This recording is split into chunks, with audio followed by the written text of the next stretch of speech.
This is a Reader's Digest version containing many of the interesting parts of the Flat Earth theory. For those who have already started seeing things with new eyes, it will be mostly a recap, but there could be a few new angles you haven't looked at. For the rest of you who are new to this, the first question is invariably, is this a joke? Because it's a joke, right? And that's where we start, because it's one of our two basic childhood facts. 1 + 1 = 2, and the Earth is a globe. We're taught this before almost everything else, and that right there should give you a clue on how serious this secret is. But for those who have forgotten their history, here's the modified Men in Black version. For the first 4,000 years of our civilization, we believed that the Earth was a flattish disk surrounded by a solid dome barrier called the firmament. All of the 5 major religions had their own version of this, and the churches enforced the belief. Then, around 1514, a man named Copernicus created a new model of the world. He stated that if the Earth was spinning around 1,100 miles an hour and circling the Sun at 60,000 miles an hour, the world was then round. And while the math more or less worked, there was a problem. It was 1500, and the technology to prove such a theory wasn't there. The first balloon to carry people wasn't invented until 1760. Sailboats were the only travel over water, and the fastest thing on land was a horse. But the new worldview was promoted and took hold. The religions adapted to handle the new reality, and life moved on. More importantly, the globe model was quickly introduced into the education systems. Over the next 500 years, the challenges to this model faded, to the point where the globe was accepted as universally as physical laws such as gravity. Read that again if you didn't absorb it. For 20 generations, people believed that the Earth was round because there was a globe in every classroom they sat in. There was no proof. Hundreds of years went by, and still civilization had no way of proving the theory. Planes were invented around 1900, but until 1957, nothing could go high enough to give a true perspective of where we lived. And that's when everything got strange. The United States and Russia both sent up rockets high enough to take decent pictures, and what they saw scared them a great deal. How do we know they were extremely concerned about the sky? Because the US and Russia immediately started firing nuclear weapons straight up, and they kept firing for the next 4 years. A few things to keep in mind here. First, this was now 1958. Nuclear weapons were very expensive and hard to come by. These also weren't those nominal yield 20 kiloton toys we used on Hiroshima. This was high kiloton to low megaton, and we couldn't get them up fast enough. And the strangeness continued in other places. In 1959, only a year into the atmosphere bombardment, 10 nations, including the United States, made Antarctica off-limits to any colonization. A treaty was put in place and to this day remains intact. Over 50 nations now have signed off on this treaty. Do you know any treaty that has lasted that long between all industrialized nations? Moreover, do you know any piece of real estate in the world that is owned by no one? You would think at the very least one of the large oil companies would use their huge financial resources to explore this region, and yet they don't even petition the idea. The short version of the discovery is this. By 1958, the military had discovered the very solid upper and outer edges of our world, and had to create a way to put up "Do Not Enter" signs without looking obvious. It was tricky, but if there is one thing I have learned about the authority, it's that nothing is left to chance. Most of the work had already been done for them, so their job was primarily in the details. The sky part of the dome was much higher than commercial air traffic, so the only thing they had to worry about there was the space program, which is immediately militarized. The outer border had the natural benefit of not only an extensive ocean, but a scaling decrease in temperature and a steady increase in iceberg frequency to discourage ships, all leading to a permanently frozen landmass that could not be used for any form of agriculture. This ocean and ice layout had worked well for thousands of years because the technology of the current civilization didn't evolve quickly. Sailors avoided cold weather seas whenever possible, and oxygen levels get low enough to harm people, even on high mountains. The brilliance of the design comes in the simple fact that human males are corrupted by power. Corruption so total, in fact, that they would rather hide the world itself rather than risk their power on it. You could theorize that kings and popes were told of the world a long time ago. Maybe an ancient scroll or book. Perhaps an interdimensional being told the tale of what the world looked like. But this was all but dismissed, because even the most powerful leaders of the day couldn't reach the borders. And if they couldn't, what chance did the general public have? It's one thing to be told of the giant impenetrable dome, but it's a whole different animal when you finally stand right next to it. Then the tough decisions have to be made. Do we keep the secret? And how far are we willing to go to keep the status quo? Once they decided to keep the secret, no expense was spared. The rapid progression of rocketry science had to be addressed quickly, and so the moon missions were created. Matt from the NASA channel was right in his thinking that you needed the moon mission event to stage a picture of the Earth from deep orbit, and that couldn't be more true. Establishing NASA as the frontrunner of space exploration also diverted people who would have otherwise created their own space companies for profit. The best engineers, technicians, and pilots were recruited to the NASA space program. Once there, they were compartmentalized on a need-to-know basis. The astronauts know of the deception and are sworn to secrecy under the penalty of whatever motivates them. Private space programs are discouraged, sabotaged, or absorbed into the NASA fold. Private sector spacecraft are just not going to be allowed for several reasons. The most obvious is the collision with the dome itself. The telemetry data from such a mission would show an impact failure at a certain altitude, and if repeated, would raise questions NASA just isn't prepared to answer. There are 3 perpetual questions about our world that can't be eliminated, but avoided at all costs. These are the questions you should ask yourself and others if this protective layer is going to be lifted. I'd like to preface this with a thank you to Max Malone, a conspiracy hardcore who has a knack for boiling down debates to a single paragraph whenever possible. It was he who said, after over 50 years and thousands of hours of space travel footage, both by NASA and other countries, there is no exterior shot where the astronaut completes the simple act of panning the camera 180 degrees, let alone a full 360-degree sweep. This has never happened on any moon mission, exterior space station, nothing, ever. Statistics will tell you that this would have already happened by accident years ago, but it hasn't, and it won't. This is because of the rule they cannot break, the same rule that applies to television set shows that never show the fourth wall. Why? Because there is no fourth wall. Number 2. When you search online for pictures of the Earth from space, 95% of what you will see is a collection of artificial composite shots. In 2000, when I did this search, there was exactly 1 picture by NASA showing the bottom part of Africa and Antarctica. Now that picture is hidden within hundreds of simulated images.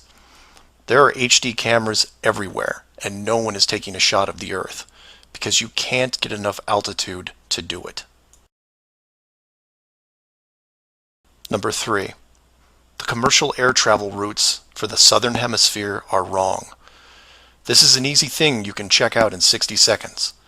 Take a map reading of the distance between anywhere near Australia and anywhere in South America. It's a straight shot across the South Pacific. Now find your favorite travel site and try to get there non-stop. See what happens. The routes start turning ridiculous. I used to business travel for years, and I've never seen anything like it. It's the one thing in the general public world they can't hide, the actual distance between these 2 places. On a round world, the flight is easy, just a straight shot across an ocean. But on a flat world, it becomes the greatest distance between 2 points. There are no shortcuts, so they distract you with multiple connections and layovers. It's only blind luck that the United States was in the northern hemisphere. Otherwise, the increased traffic would have raised eyebrows by now. I know, I know. It's madness. It's lunacy. There are people who will tell you straight to your face that all the leaders of the world are lizards, and yet these people laugh out loud when you say the words flat earth. I was, and still am, a huge conspiracy guy. I literally ran out of new tin hat topics to research, and I still wouldn't look at this one without embarrassment. But every time I glanced at it, there was something unresolved. And once I saw the near perfection of the whole plan, I was hooked. Do your own homework. Ask the questions. Get past the possibility and see if you can move into an even bigger picture. Like who built the dome and why. That's where it starts to get really interesting and things start opening up. I know I said years ago that the greater good was something that should be preserved. That JFK, Pearl Harbor, and 9/11 were inevitable. I still believe it. And I understand the decisions. The globe illusion, however, has run its course over the last 500 years. It's time to start again. If that means we end up getting the attention of who or what created this place and force the reset of the world, is that such a bad thing? I've put some links in the description that you might want to check out, like the current map projections used by the USGS, the United Nations logo, the Flat Earth Society, high-altitude nuclear tests, the Antarctica Treaty, among others. I'm not allowing ratings or comments on this video for several reasons. One, this topic seems to bring out the worst debates because of the initial denial. That, and I've seen dedicated trolls on the Flat Earth Society website who show up every day and say the same thing to new forum members. It's a joke. It's not serious. Nothing to see here. Kind of strange that there are full-time trolls on a site that has less than 500 members worldwide. That being said, please feel free to contact me at msargent23@comcast.net, or heck, just call 303-494-6631. I know no one uses the actual phone anymore, but I'll answer what I can. Flat Earth Clues Part 1, The Empty Theater. This is part of a series of clues that can help you get your head around both the design of the flat Earth system we live in and who has been involved in the deception to hide it from you. The clue you have to look at is built upon another conspiracy that has been around for decades, namely the space program. Most of those watching this are aware of the varying theories revolving around NASA, the Apollo program, the space shuttle, the International Space Station, and so on. The clue itself isn't based on one of these highly debated topics, but the lack of one, more specifically, motion pictures based on actual events. This, like others in the series, is something you can check out for yourself. Everything you need to reference this is online. To begin, think of all the movies involving space travel that you've seen in your lifetime. You'll start with the obvious: Star Wars, Star Trek, Alien, just to name a few. In fact, if you go through your own personal list, you could probably come up with over 100 different off-world movies without breaking much of a sweat. That part is easy. For the second group, try to come up with space movies that aren't fantasy-based. You'll get a list that has Red Planet, Gravity, Mission to Mars, 2001, things like that. These films will usually take on a not-so-distant future theme and where we could be down the road. And it's still a pretty good-sized list. These first two groups of films are encouraged by the authority because they reinforce the globe model through assumption. The entertainment system demands that the globe view and solar system concept is a given. Therefore, the actual worldview must also be true. Or to put it another way, if you're using your suspension of disbelief as you watch a movie like, say, Gravity, then subconsciously you're reinforcing the movie right on top of the real world. The more of these movies you watch and enjoy, the more the lines blur between what you want to believe and what you actually know. Watch enough movies about Mars, and you will be less astonished when NASA announces an actual mission to Mars. Same with the Moon, other solar systems, and so on. Releasing the movie 2001: A Space Odyssey in 1968, right before the actual Moon missions, was no accident. It took the greatest director of all time 5 years to make, and several people who saw the theater screenings claimed that many military groups were listed in the credits, only to be removed years later. But 2001 is just a side note of this clue. For those who really want to dig into Stanley Kubrick's hidden vision, I highly recommend the documentary Room 237. A link to it is below as well. Now you are aware of the first two groups of space films. There are those that contain generous amounts of fantasy, and those who try to paint our near future. These two groups are easy to find. The third group is a challenge, and again, that's where things get interesting. The Moon missions concluded in 1972, and even though it's still considered the greatest achievement by mankind, no fact-based movies were made regarding it until The Right Stuff was released in 1983. Now you might say that it had only been 11 years, and maybe it was tough to get the rights, and so on. But that's not what made the film interesting. The movie ran extremely long for 1983, coming in at 3 hours and 12 minutes. It was an exhaustive look at the astronaut selection process, the competition, and the training facility itself. But when the credits rolled 3 hours later, chronologically, they had only gotten to the low Earth orbit missions. Just for fun, Google The Right Stuff movie and see how many spacecraft you can find. It won 4 Academy Awards and did a great job at the box office, but the Apollo missions were never touched. The only other major motion picture that involved the actual moon program was Apollo 13 in 1995, a full 12 years later.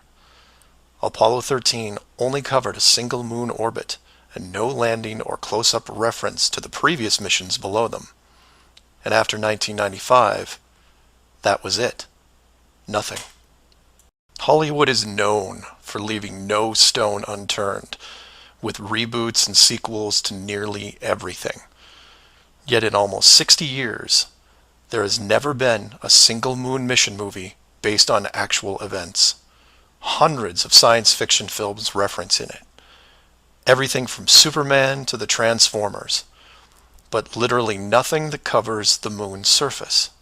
6 complete moon missions involving multiple vehicles, moon buggies, playing golf, and no one wants to touch it. Now, to be fair, there was a TV miniseries in 1998 covering the subject.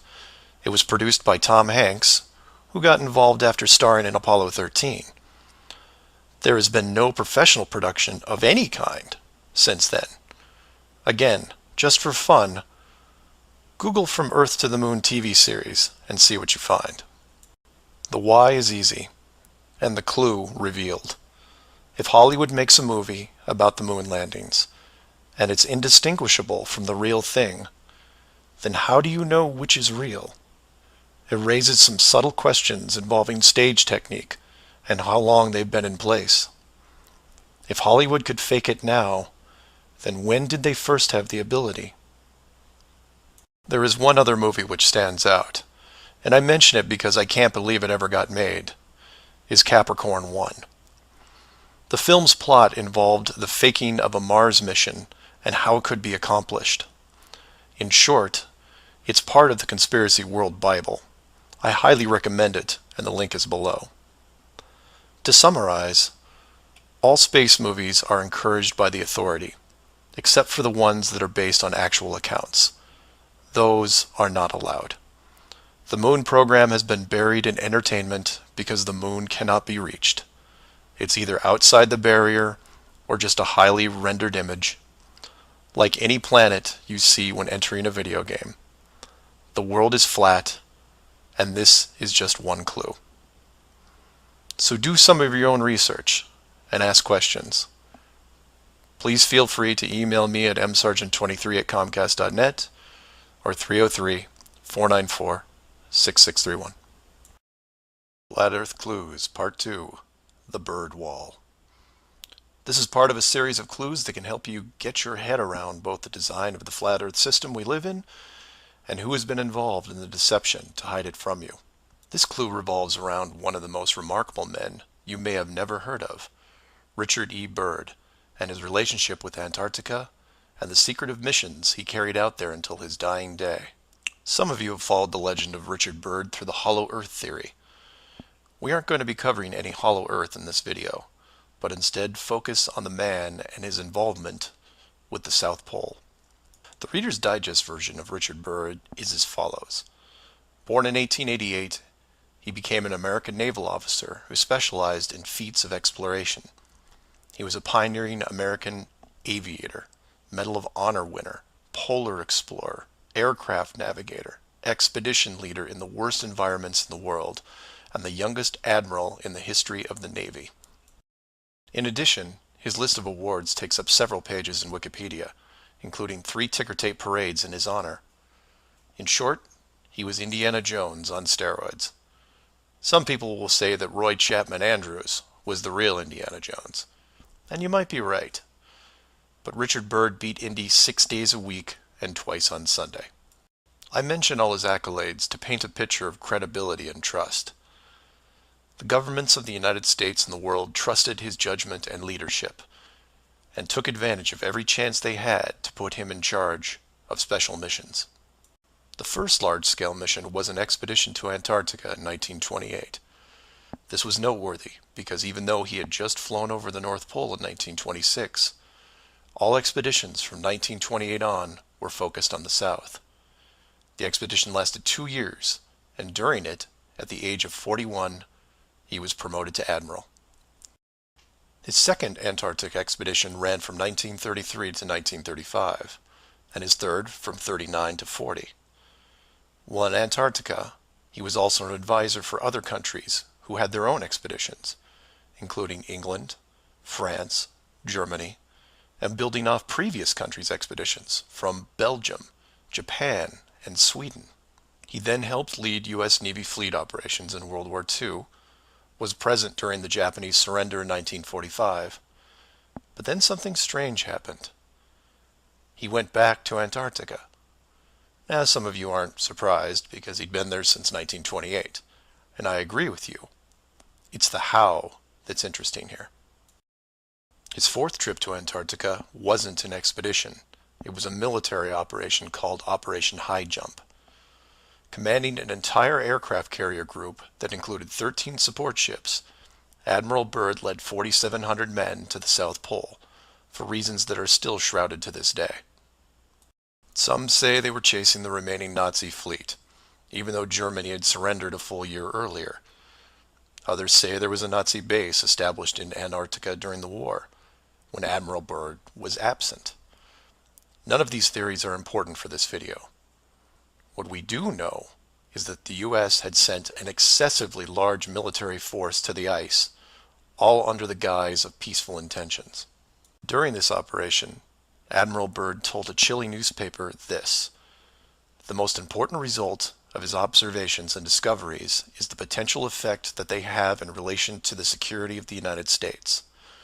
The fantastic speed in which the world is shrinking," recalled the Admiral, "is one of the most important lessons learned during his recent Antarctic exploration. I have to warn my compatriots that the time has ended when we were able to take refuge in our own isolation and rely on the certainty that the distances, the oceans, and the poles were a guarantee of safety." After the operation, Admiral Byrd toured the States and gave interviews, the most interesting of which is a national television show in 1954 called The Longines Chronoscope. A horrible name, but a decent show. I've added a segment of it at the end of this video and linked it in the description. During this television interview, he first spoke of an area beyond the South Pole as large as the United States, which no one had set foot on yet. He then went on to say that there would probably be expeditions year after year because the U.S. government had really become interested. The interviewers then probed as to why the interest in the South, when any perceived military threat from Russia, keep in mind this was 1954, would be from the North. He went on to say that it was the most valuable and important place in the world for science. It involved the future of the nation, an untouched reservoir of untapped resources, including coal, oil, minerals, and uranium. He added that at the time of the interview, there were 7 nations currently engaged in Antarctica, including Russia, Australia, Argentina, Chile, and New Zealand. During the interview, the Admiral talked about planning the next military mission to Antarctica. It was called Operation Deep Freeze and ran from 1955 to 1956. The mission was completed, and he supposedly returned home. Now this is where you come in and say, so what? And normally I'd agree with you, except for what happened next. Nothing happened next. The missions just suddenly stopped, and that was it. No other expeditions, military or otherwise, were conducted on the continent, ever. Then a treaty was put in place banning any country from doing basically anything. The end. And if you're wondering what you're missing, it's this. Admiral Byrd goes on television, says that this massive body of land, most of which sits on a plateau 2 miles high, is rich with every resource you could ever want, energy rich, pristine, with no indigenous population or plant life, and every country that has sent teams is ready to carve it up like a big turkey. Not to mention, there's an expanse of land larger than the United States they haven't even looked at yet. And out of the blue, everyone just calls the whole thing off? There are no environmentalists in 1959. This is land of diner food and 20-cent gas. I'm calling total BS on this one. The dollar value of the initial resources find would have fueled armies of greedy companies. So what happened? They found the edge, that's what. And the last thing they were going to do was let unsupervised companies near it, regardless of the money.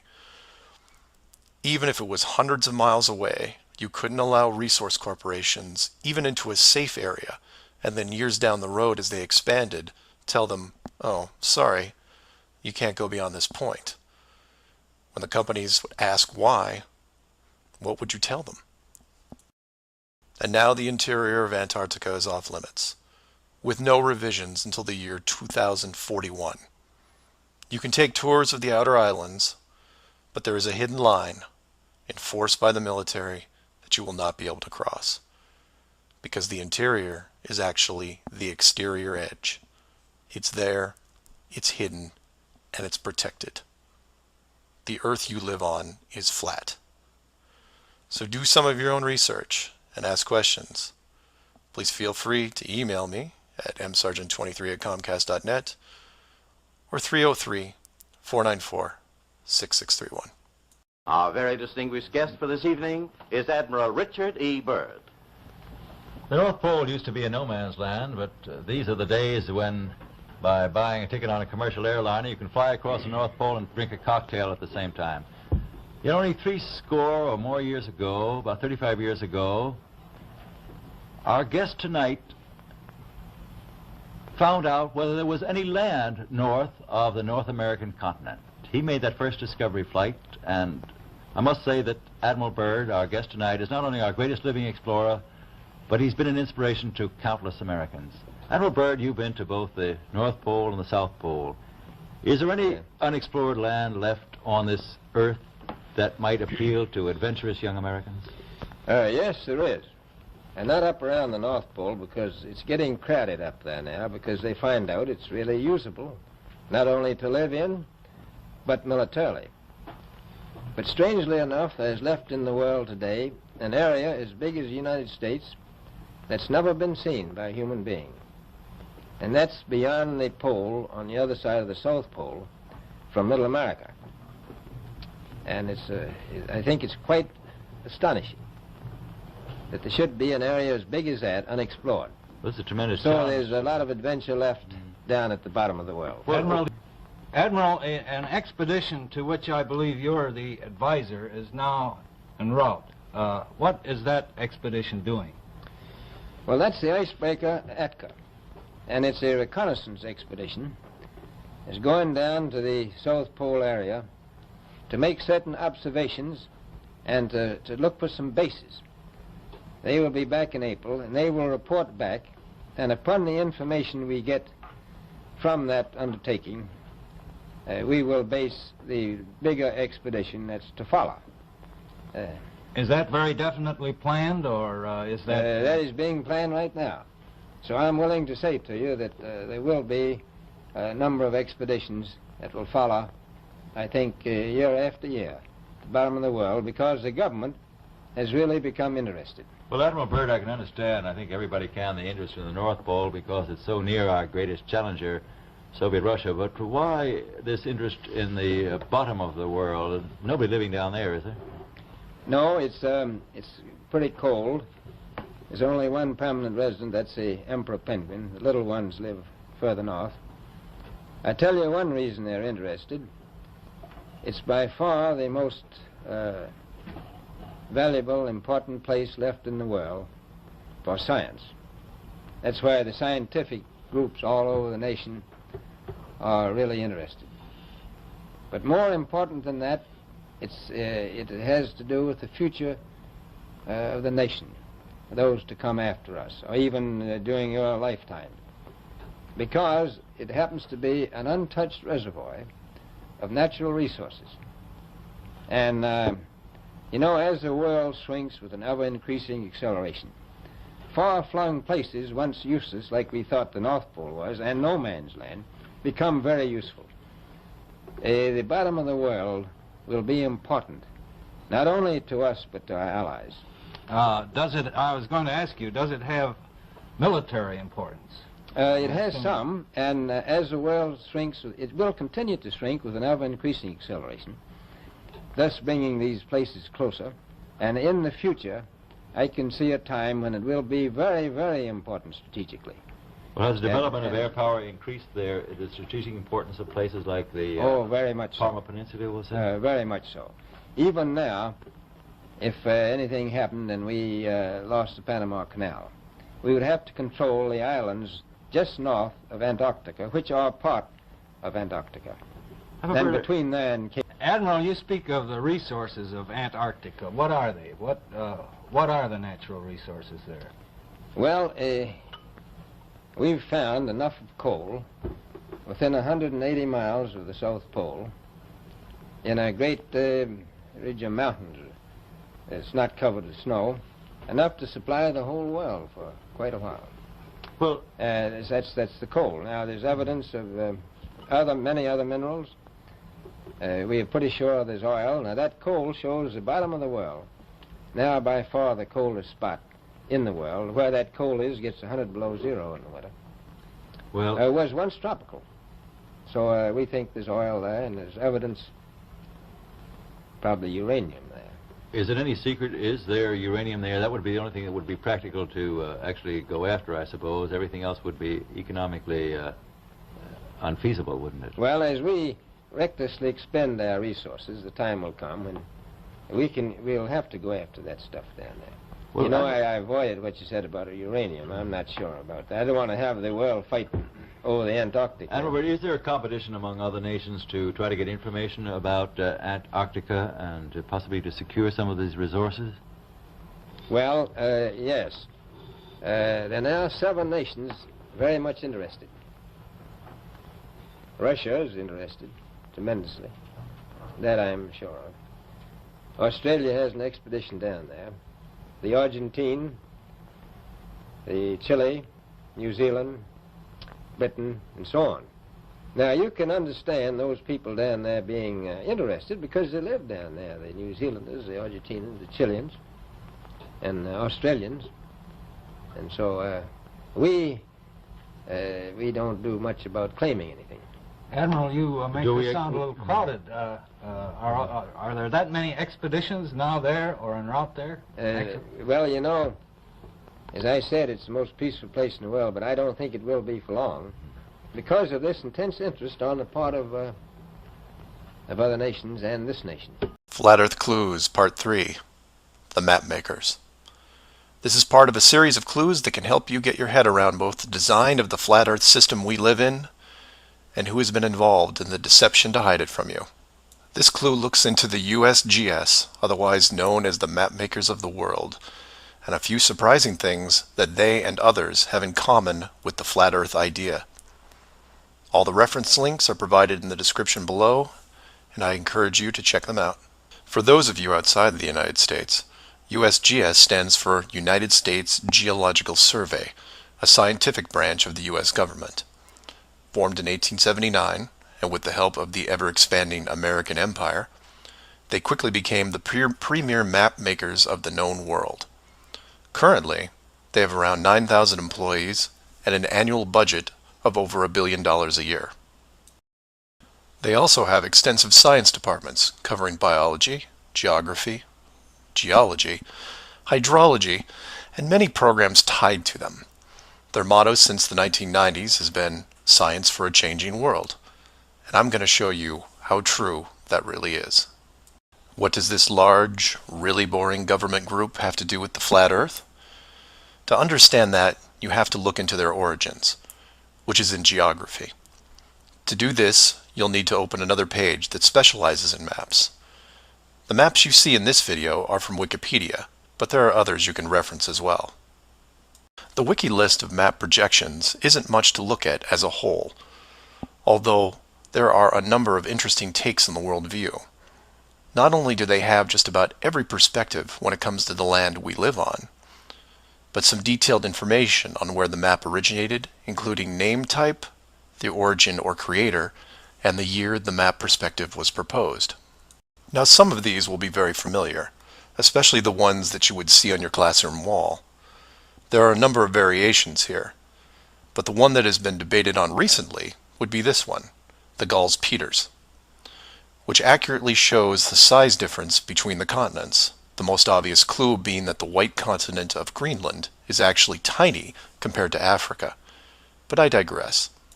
If you keep going down through all the different shapes, you'll get into circular maps, but only one of these is a top-down perspective that shows the continents in the center, surrounded by an unbroken ring of ice. In Wiki, it's called the azimuthal equidistant, and just to make it easier, I'm going to abbreviate and call it AE for short. Why is this map so interesting? Well, if you're looking at the Wiki page, you'll spot a few reasons. The first is that in the notes section of the map, and I quote, "Used by the USGS in the National Atlas of the United States."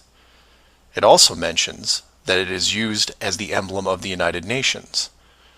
Of all the maps on this screen, it is the only one that references a group of any kind. And if you keep this page open and navigate over to the Flat Earth section of Wiki, you'll notice towards the bottom of the page a similar map.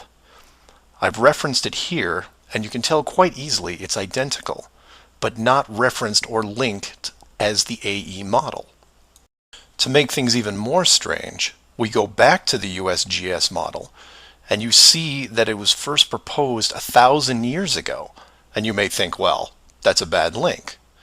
So you compare it with the person who proposed it, and you get this guy, Al-Biruni. Who was Al-Biruni? Well, he lived around 1,000 years ago and was considered one of the greatest scholars of his era, schooled in multiple sciences. Have you ever heard of him? I hadn't. Maybe it's multiple bad references in Wiki. Well, no, because NASA knows who he is and named this moon crater after him. So why is the USGS using a version of the world map designed by a 1,000-year-old Persian scientist? Because it's correct. That's why. So to be clear, let's compare them again. The United Nations flag, the USGS official map of the Earth, and the Flat Earth model. All identical, but one isn't recognized and instead ridiculed as an outdated look at the world. And this is one of those political quandaries that the authority gets stuck in. The short version is this. The government is on the same page as the flat Earth, but they can't admit it, even in confidence. We know the Earth isn't flat, they say, but it really is. We know you use the same map as we do, but ours is just an image. And anyone who says differently is obviously crazy. It makes you wonder how long the USGS has been using that model as an official reference. The United Nations started using it for their logos in 1945, and then made some final adjustments in 1947. And the UN flag also raises a few questions, like, why isn't Antarctica represented on the map? Is it supposed to be assumed in the outer circle, or perhaps the spiky olive branches on the outside? They don't mention it anywhere online. And this is what I like to focus on: the gaps, the holes in the plot, the unanswered questions. The USGS using the same map as the flat Earth, but not saying why, not recognizing it, or that you can't link the very same image from the Flat Earth Wiki back to the actual AE definition of the projection. The authority figured out in the 1950s all of the borders of our enclosed world, and have done a great job hiding it over the decades. But the world's a complex place, and there are clues out there just lying around. I think it's time you saw some of them. So do some of your own research and ask questions. Please feel free to email me at msargent23@comcast.net or 303-494-6631. Flat Earth Clues, Part 4, Shell Beach. This is part of a series of clues that can help you get your head around both the design of the flat Earth system we live in and who has been involved in the deception to hide it from you. This clue covers the near-perfect design of the flat Earth model and will break down some of the logic behind the decisions made. It sounds like a big task, and it is, but to start, let's look at something small, like this little guy. Take an ordinary mouse and put it into a glass cage. It doesn't have to be a mouse. It could be a snake, a lizard, an insect. It makes little difference for this exercise. People identify with mice because they're used to seeing them in lab experiments. Mice also don't have any sinister connotations. They're seen as relatively innocent and benign, the perfect test subject, as it were. I have yet to meet anyone who has a bias against the lab mouse. So the mouse goes into the box for the first time, and the reaction is always the same. It explores its surroundings, and more importantly, tests the barrier around it, probing for exits or potential exits. The mouse inspects every inch of its new glass home, and at some point settles into the acceptance that the walls are indeed solid and that it may be there for a while. Every so often, it will repeat the process, again checking the boundaries of the cage, just in case something has changed. What it doesn't do is act like it would in the wild, because it realizes that it's in a form of captivity. The glass box doesn't even remotely resemble its natural environment. You could put this box in the middle of a forest and the mouse may feel slightly better about its situation, but it still knows that it's been trapped against its will, and will settle into a non-native lifestyle. You could take all the other small animals that could be substituted for a mouse, the snake, the lizard, the insect. It makes no difference. The result will invariably be the same. Repeated probing for escape routes, then acceptance. Take the same animal and now put it into the middle of a 100-mile square wildlife preserve, surrounded on all sides by a similar type of glass enclosure. The creature doesn't even bother to rush the size of the preserve and start testing the boundaries, mostly because it's out of visual range. It could be days or even weeks before it even encounters a single fence.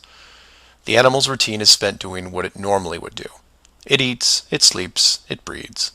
It does everything that it would naturally do in the wild. If one day the animal approaches the fence, there might be some curiosity, but any anxiety is quickly resolved by just turning around and heading back into the vast expanse from which it came. The fence does not pose a potential problem for the animals in the preserve because it is so small compared to the expanse they live in, and dwelling on it doesn't hold any interest. We're assuming here that the fence is high enough to discourage flying creatures as well, deep enough to stop burrowing classes, and if you want, reaches the floor of any nearby bodies of water, stopping any clever aquatic types. The point here is that all creatures great and small inside a giant wildlife preserve, when encountering the fence, wouldn't care. They would all, in their own way, just shrug and move on with their lives. However, if you take a human, male or female, regardless of education or nurturing, and put them in the exact same wildlife sanctuary, the response would be quite different. When the human approaches the glass fence, they don't see it as a minor distraction. They pause, they wonder, and more importantly, they ask questions, either internally or amongst others. Why is the fence here? How far does it reach? Can I dig underneath, or climb over, or go around it? These questions continue in a way you might imagine, but eventually a bigger question jumps to the top of the list. Who built the fence? It is that which changes not only the type of questions being asked, but how the human being, or beings, look at their world. The giant wildlife preserve suddenly gets smaller. Each new fence border discovered starts to artificially constrict their expanse, even though the dimensions haven't changed. Before long, the preserve, their home, loses some of its relevance. The fence is a reminder of the unknown. It provokes fear and endless speculation within the human. Given enough time, the importance of the preserve continues to be reduced, especially in relation to the fence. And the reason why it's so engrossing for the human is simple. It's there. It's real. They can see it, and maybe even touch it. Adding more humans to the equation increases the disparity of this situation by orders of magnitude. Have you seen the fence? Do you know how long it's been here? Have you ever known anyone that's been outside it? It's older than us. Who is responsible for the fence? What can we do to appease the group that created it? You can see what this might lead to. A long-lasting group hysteria would entrench itself within the population, grab hold and never let go. The fence is bigger, older, and wiser than they are. It humbles them, it angers them, and it is forever.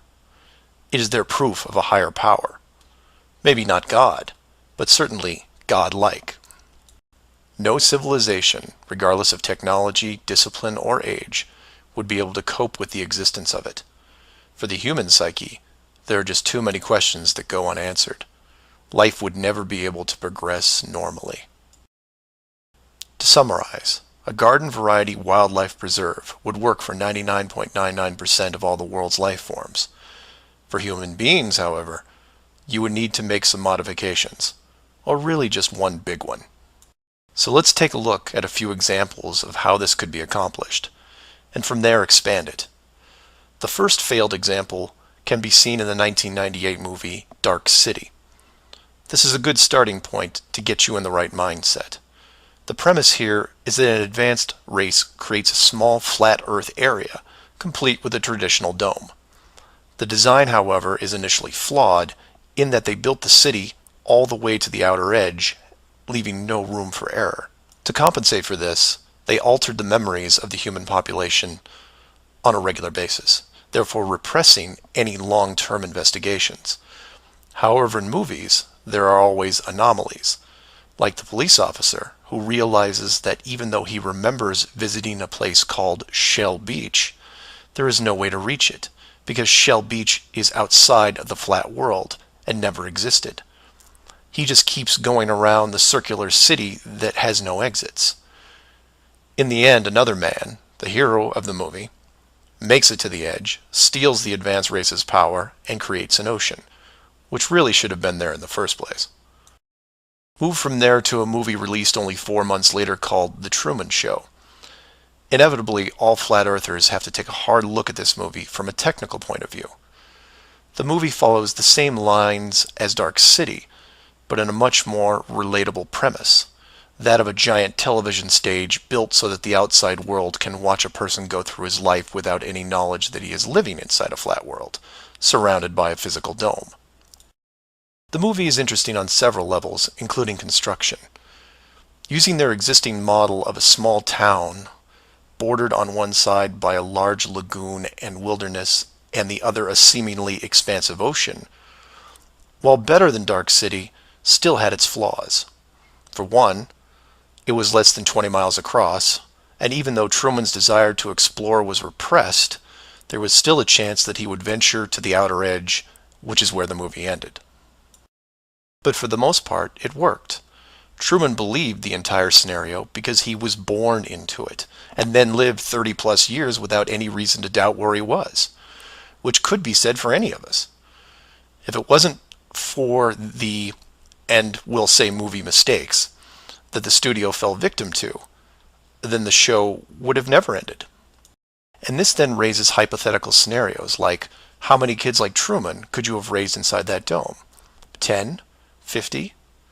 Now, logistically, you can see how it might be problematic in keeping tabs on that many kids, especially as they got older. But with enough sleight of hand, it could be possible. A fictional situation just like that was made into the 2004 movie, The Village. And even though it turned into one of those M. Night Shyamalan plot twist things, the premise was very feasible.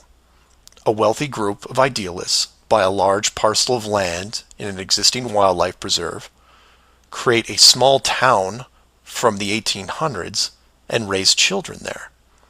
They pay off government officials to keep planes far away and spread a myth that monsters live in the forest. As far as the kids are concerned, they actually are living in a small Pennsylvania town in the 1800s. And being born into it, why wouldn't they?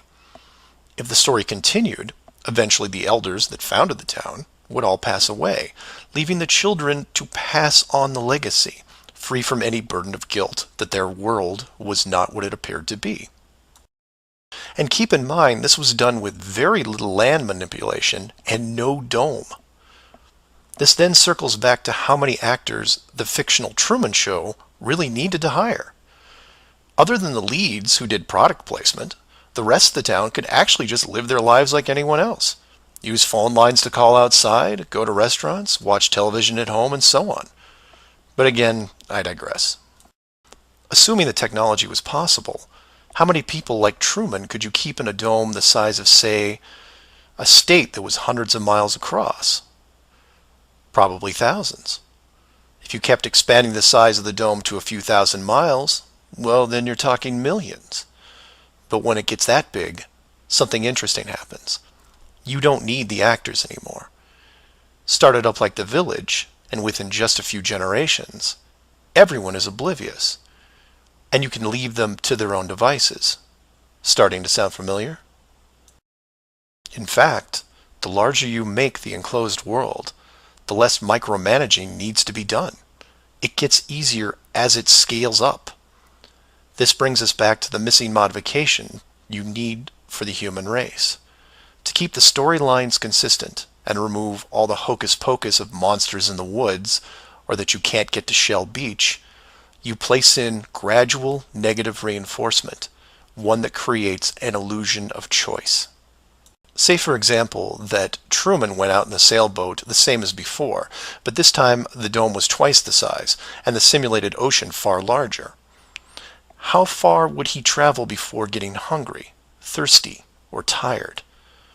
The movie ending is then in doubt. And if you compare this scenario where you are now, then you start to see it. Look at the flat Earth map again. Continents grouped in the center, surrounded in all directions by hundreds of miles of salt water. Think about how much further ancient ships would have traveled if you could drink what you were sailing on. As you move closer to the edge, the temperature starts taking a nosedive. Then you start seeing icebergs. If that doesn't stop you, then you run into what we call Antarctica, which is a steep climb 2 miles up with no plant life or indigenous livestock animals. And if you had the wherewithal to make it that far, you would still have hundreds of miles of endless ice and snow. It's easy to see why so few people have gone the distance. Compare this to the upper ceiling, which is much easier to maintain. You simply decrease the oxygen rates so that every 1,000 feet up it gets more difficult to breathe. This slows down exploration over mountain ranges and discourages limited control flight, such as balloons.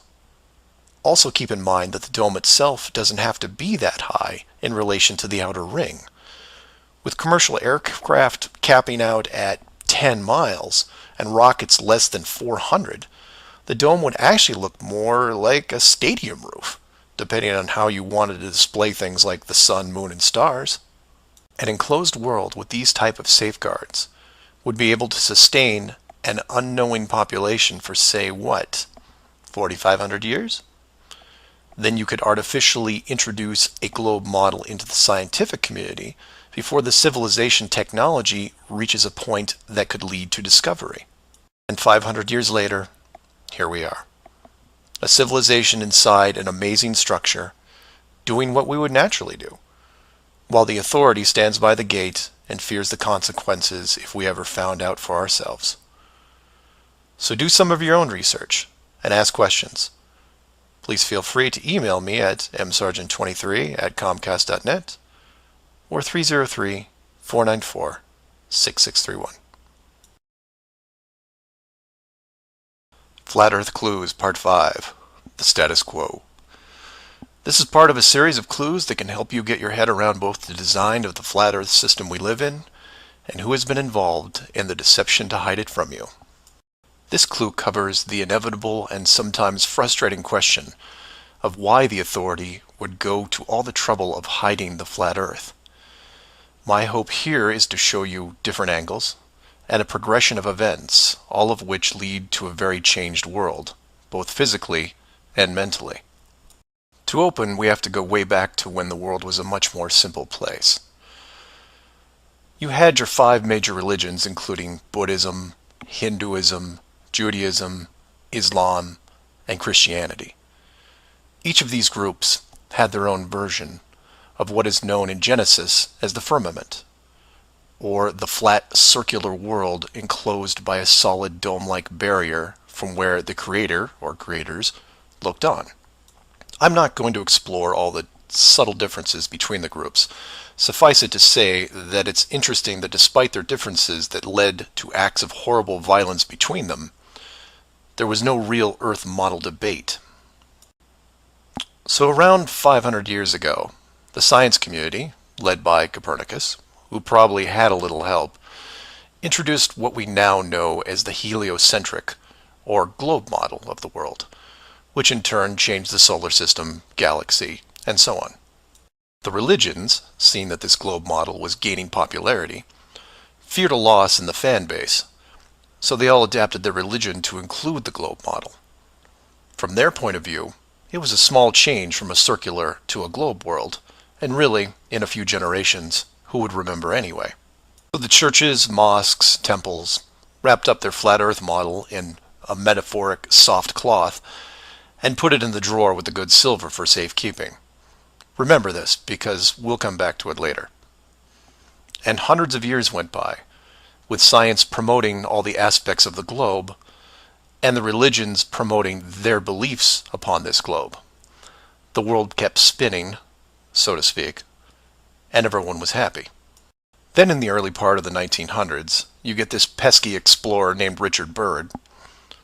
He has family money, all the right connections, and secures basically unlimited funding and the government green light to probe every piece of unseen territory there is. It was inevitable, I guess. A young man who has an unquenchable desire to see all that there is to see, and then granting him the tools needed to accomplish this goal. He pulls a Truman and gets lucky, crossing the vast salt ocean, avoiding the icebergs, arriving at the frozen coastline, and he keeps going. He was never going to stop. One day, after crossing hundreds of miles of high-altitude ice and snow, Admiral Byrd sees it, a barrier. And to him, it's just a barrier, not the barrier. He is but a tiny speck in front of it. It stretches out on both sides as far as he can see, and straight up so far that he can't discover the beginning of the arc. The great explorer now has a new challenge, finding the shape of this thing. It's much like a blind man describing the elephant. Until you feel out the whole thing, what do you really know? If you look at the AE, or Flat Earth Overhead Map, you see the problem. To even determine the scope of the outer wall, you have to circle it. It would have taken months, if not years. You could use a series of ships going in opposite directions, or planes, but there are refueling stations that need to be built, and so on. His task was challenging to say the least. Admiral Byrd kept laying the groundwork of the great discovery until his eventual death in 1957. A year later, the United States and Russia found the upper edge. From there, the math was easy, and moreover, you could actually see the real world. Then, of course, there is the decision, or deception, depending on how you looked at it. The authority made the call to hide the actual shape of where we live, then sealed off the outer edge from prying eyes, and created the space program not only to reinforce the globe model, but to control it. There was really only one reason they cared about this, and it takes a while to process. So let's look at the immediate effects of actual disclosure and work our way up to the authorities' biggest fear. For this exercise, we'll look at releasing the news today instead of, say, 1958. While 1958 would have been easier, it's much more relevant and entertaining to explain it in modern terms. We start with a press conference by, let's say, the United Nations, who have discovered that the world is indeed enclosed in a giant high-tech dome of unknown origin and age. The public reacts with wonder and awe, trying to take in the sheer scope of this announcement. Facebook crashes, Twitter crashes, entire mobile networks crash. It's like hitting a beehive with a sledgehammer. News organizations around the world send teams to the outer edge to confirm the finding, and the general public is glued to their media devices. That's the good news, the excitement, the revelation, the positive shock. Then the bad news starts coming in waves, some of which you might not expect. The first is the immediate disbanding of NASA and all other world space programs, for obvious reasons. Most governments will secretly pardon these groups and keep them immune from class action lawsuits, the lawsuits themselves coming from NASA investment groups, claiming fraud. Regardless, everyone at NASA, despite their good intentions, is out of a job overnight. And this is where you would say, good, they deserve it. About time they stopped lying to everyone. Oh, but it doesn't stop there, because every contractor and subcontractor that are exclusively tied to NASA, they have to shut down as well. Fine, a few thousand jobs lost, no big deal. And the ripples continue to spread, some bigger than others. Observatories all over the world close their doors, and the reasoning is this. If you've been looking at the ceiling for decades and couldn't tell it was a ceiling, then what good are you? Every university in the world that has an astronomy or astrophysics program, well, they don't anymore. Stephen Hawking, his book writing days are over. Carl Sagan, no more nova in syndication, I guarantee it. Those professors are going to have to retool their skills and be prepared to answer one giant question. How did you not see it? Weren't there clues? People start finger pointing, and it will continue for years. And still my fellow flat earthers will say, well, hell, that doesn't sound too bad. So some nerds around the world lose their jobs. So what? You don't get off that easy, is what? The finger pointing at the now defunct NASA will then turn to finger pointing at the government, who directed the whole thing. This is where we run into some dangerous ground, involving things like the Ark of the Covenant, the Holy Grail, and the Ring of Power. And you say, you lost me. I was with you until you started bringing up religious artifacts from movies. And you're supposed to be lost. Of the 5 major religions we mentioned earlier, those being Buddhism, Hinduism, Judaism, Islam, and Christianity, none have been able to produce a supernatural object over the last 5,000 years. And trust me, it would be beneficial to do so. The Ark of the Covenant would benefit Judaism, the Holy Grail Christianity, and the Ring of Power, well, that benefits someone else. Maybe I'll leave alone for now. The point is that all religions are actively seeking their leverage against science. You've heard of the division between church and state. Well, here it is. Advantage church.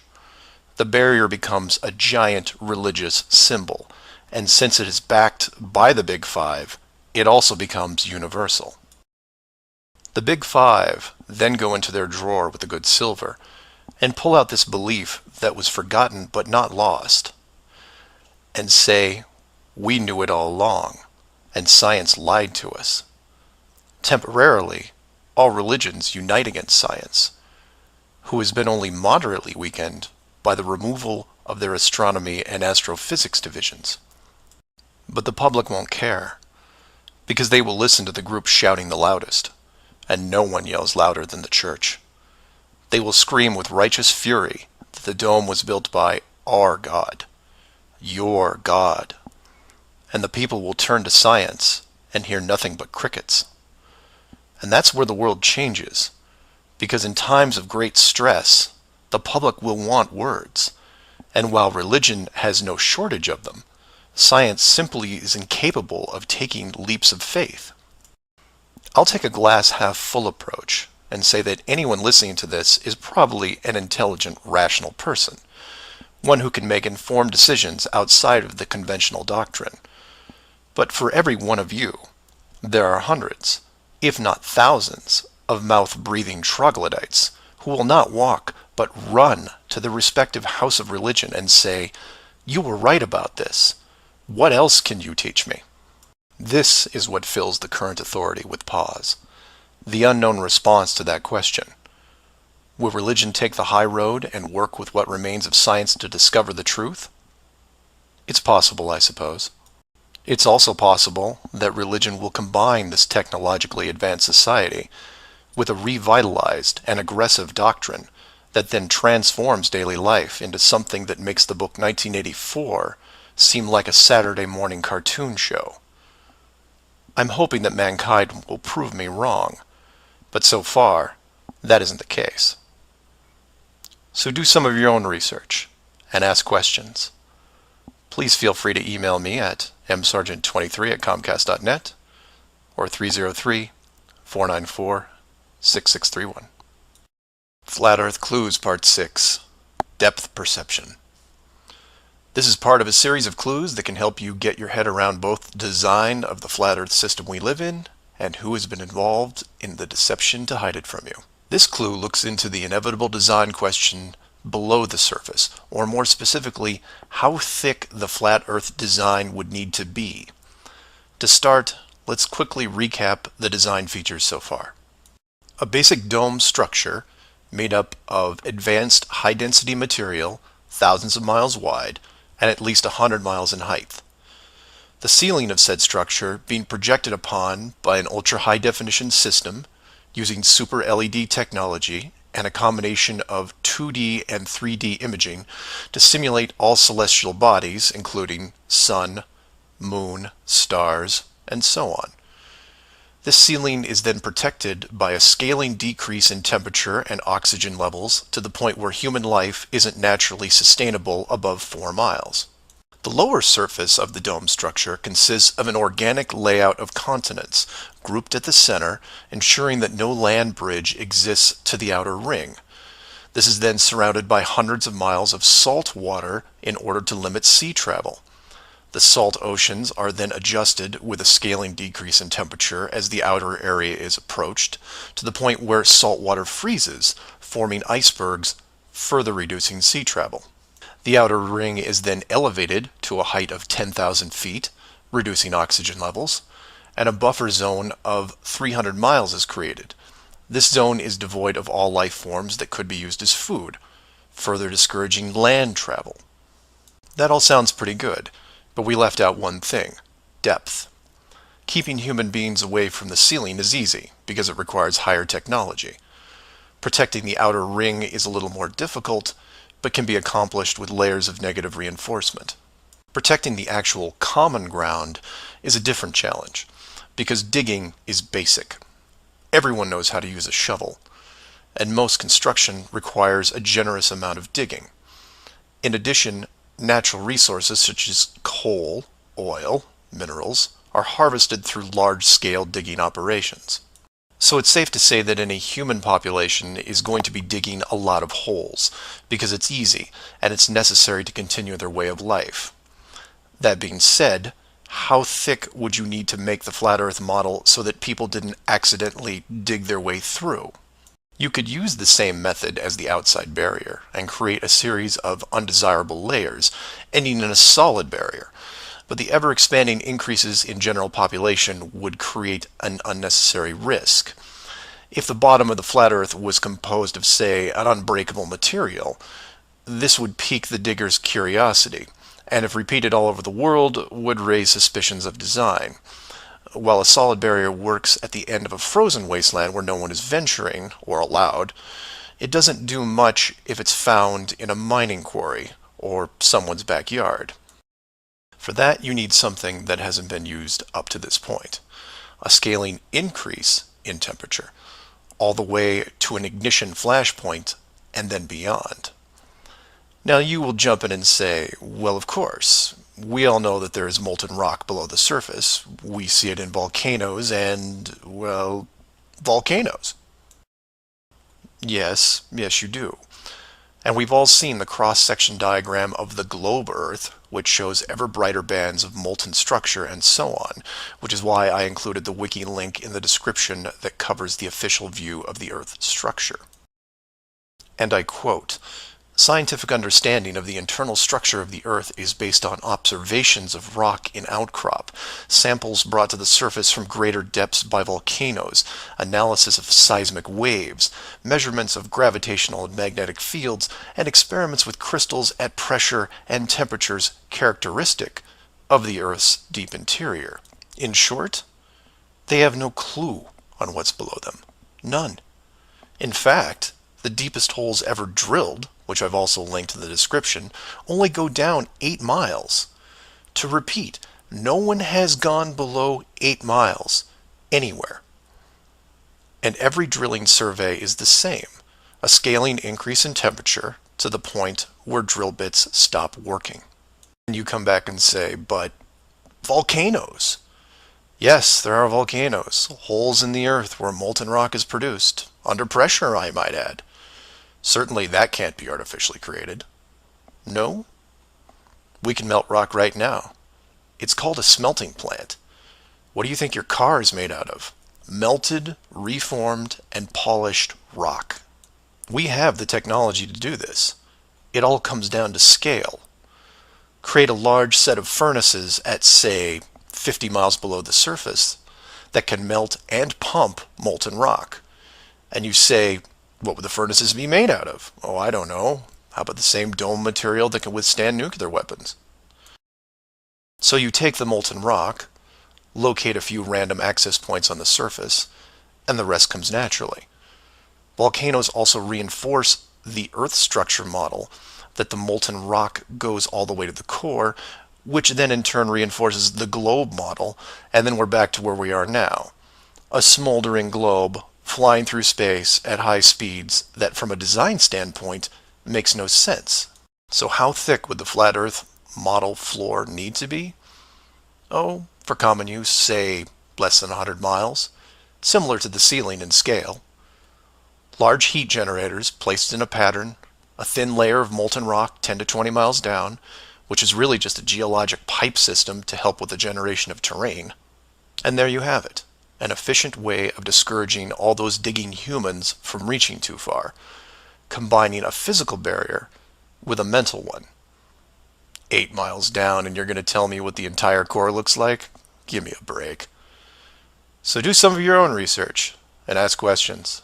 Please feel free to email me at msargent23@comcast.net or 303-494-6631. Flat Earth Clues Part 7. The long haul. This is part of a series of clues that can help you get your head around both the design of the flat Earth system we live in and who has been involved in the deception to hide it from you. This clue looks into a topic I only glanced at in the original guide, which is the southern hemisphere, or in the flat Earth model, the land masses closest to the outer ring. I like to give credit where credit is due, and the long haul title was given to me by a fellow flat earther who did some of the same research I did. The summary of the video is this. If you are looking to show someone how to view the flat Earth from a practical point of view, this is the example I would use. I'm going to show you how strange the world looks using just a few websites, some simple math, a couple minutes, and your brain. You don't have to write anything down, unless you want to, of course. I'll give you everything you need on screen and break down one of the examples as well.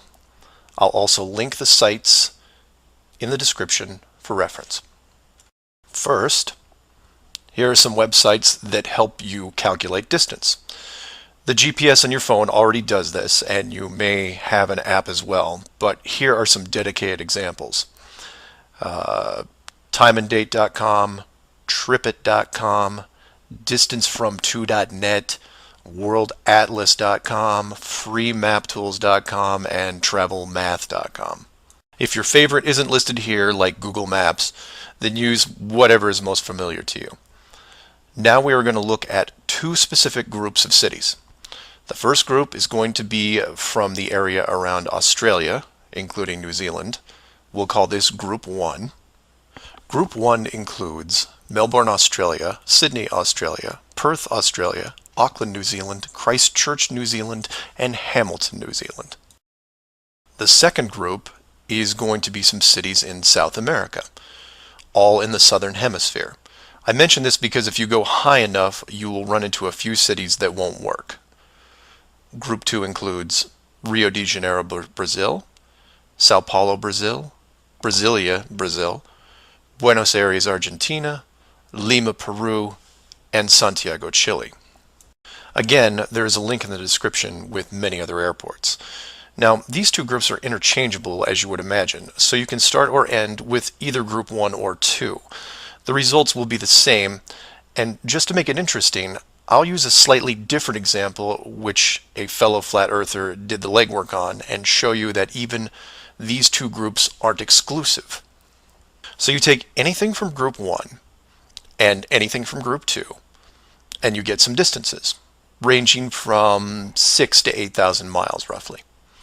That's all I want you to do here is get that part in your head, noticing that the route is bent because they have to account for the curvature of the Earth.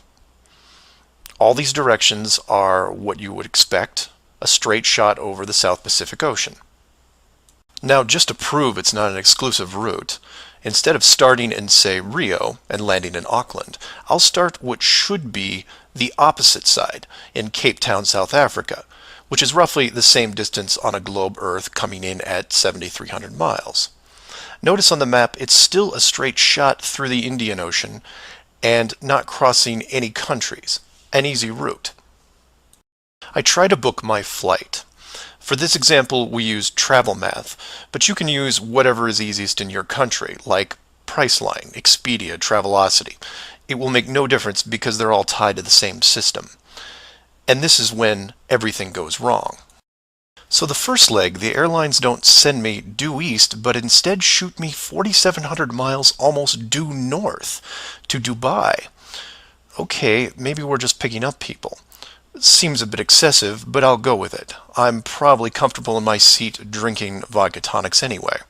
And from Dubai, it should be a straight shot home to Auckland, right?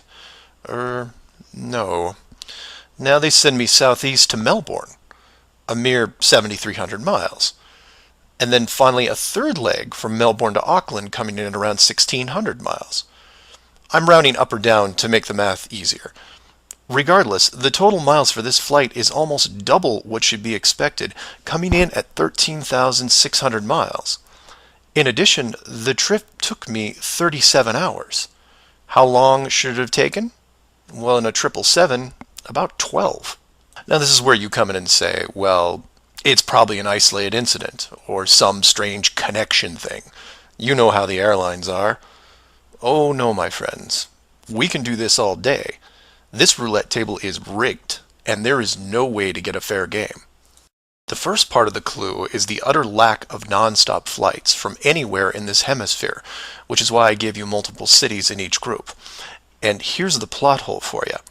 Flying from international cities like Sydney, Rio, Santiago, or anywhere else close by, you can't get a single non-stop flight, no matter how much money you pay. I tried to do this for an entire night, and it was like playing an online casino game, one that I was losing most of the time.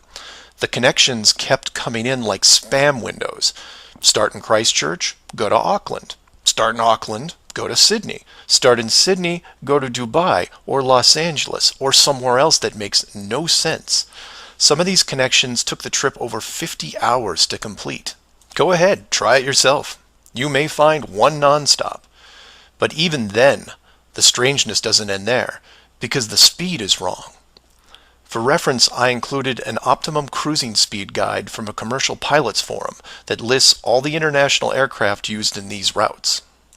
A 777, the current state-of-the-art flagship plane, designed for maximum fuel efficiency, has a cruising speed of 640 miles an hour. 7,400 miles comes in at around 12 hours. Try to find this route. It doesn't exist. It can't. The closest I came was a one-connection flight with a 3-hour layover. The total flight time was 20 hours. 20 take away 3 is 17, not 12. And this might work if the plane was doing, say, 430 miles an hour. But it's not. In fact, the slowest cruising speed I found was an older Airbus just around 593. But this is all just numbers, right? It is until you pull up the flat Earth map and look at the farthest 2 points, which just coincidentally are anywhere in Australia and most of South America. Or my example of Lower Africa, which you can see isn't west at all. It's a shell game, and a very good one at that. Keep people guessing with multiple connections and layovers, jumping from city to city. People just sit in their seats, trying to sleep through it. And then it hits you. Well, the pilots would know, right? They fly all day, every day. Certainly, they would have figured it out by now. Some of them would get suspicious, sure. Any decent navigator will be able to work out the speed, fuel consumption, and odd connections. But imagine what they would have to get their head around. First, they would have to ignore the world GPS system that has been leading them to their destinations without error. If you want some interesting side reading, check out the link on the history of the GPS. And I quote, "Developed in 1973 to overcome the limitations of previous navigation systems, integrating ideas from several predecessors, including a number of classified engineering design studies from the 1960s. Oh, and by the way, was created by the Department of Defense, the same people that closed off Antarctica. GPS went fully live in 1995. So if you were a pilot before then, you might have been able to pick up a breadcrumb trail. After that, very difficult. Plus, let's say you did figure out that something was off. Who exactly would you tell? The FAA? You would be looking around and wondering why you were the only one to see it. And then what? You make the leap of faith and see that the entire map system is wrong? Never gonna happen. You might as well just tell them that an alien spacecraft followed your plane around for 2 hours. We know what happens then. Start playing Flight Time Casino for yourself. See what interesting things you can discover. And while you're at it, show it to any pilots that you know. But don't forget to leave the words flat Earth out, because that's crazy, right? So do some of your own research and ask questions. Please feel free to email me at msargent23@comcast.net or 303-494-6631. Flat Earth Clues, Part 8, The Creative Force. This flat Earth perspective takes a look at the design from the ever-present why standpoint.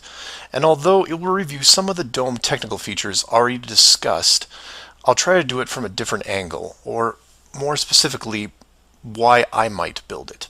Someone mentioned to me recently that while the dome was a very big concept, it made the world much smaller. Kind of like what Admiral Byrd expressed in an interview all those years ago. This someone also said that it made them sad, which I understood. And while I did what I could to comfort this person, I realized that I could have done more. So this video is for the people who look upon this world with their new eyes and start drifting into a state of melancholy. To preface, this isn't jail, nor are you lab rats. And before I'm done, I hope to show you a version of why. To start, let's look at an old story, one that you may have heard involving another enclosed world, kind of like yours. I say kind of like yours because the finished design that you are sitting in right now took several revisions in just about every aspect, much like any project. You come up with ideas, you see what works and what doesn't, and you improve the process until you come up with something that, while not everyone agrees upon, satisfies the best of all criteria. One of the first dome layouts involved a race of people who were supremely driven by ambition. They didn't have a word for lazy or fear. They absorbed knowledge very quickly, incorporating physics, advanced electronics, engineering, and drove their technology with energy from the enclosed world itself. And when their technology had reached the point where the dome's structure was discovered in its entirety, there was no reaction of wonder and awe. They just looked up and squinted at the sky. Eventually, those squints turned into glares. Oh, they had religion, to be sure, and it was tied to their daily lives, but to them, this wasn't religion. It was a challenge. Almost like they weren't that impressed. Hard to fathom, right? Seeing that your world had borders, but instead of being afraid, shaking your fist at the sky with arrogance. But that's what they did. So much confidence and might that when they found out where they really were, a new priority was created. At first, they dedicated broadcast channels to calling the dome builders out, demanding answers, and ran them day and night. At the end of each cycle, the words kept repeating, "We know."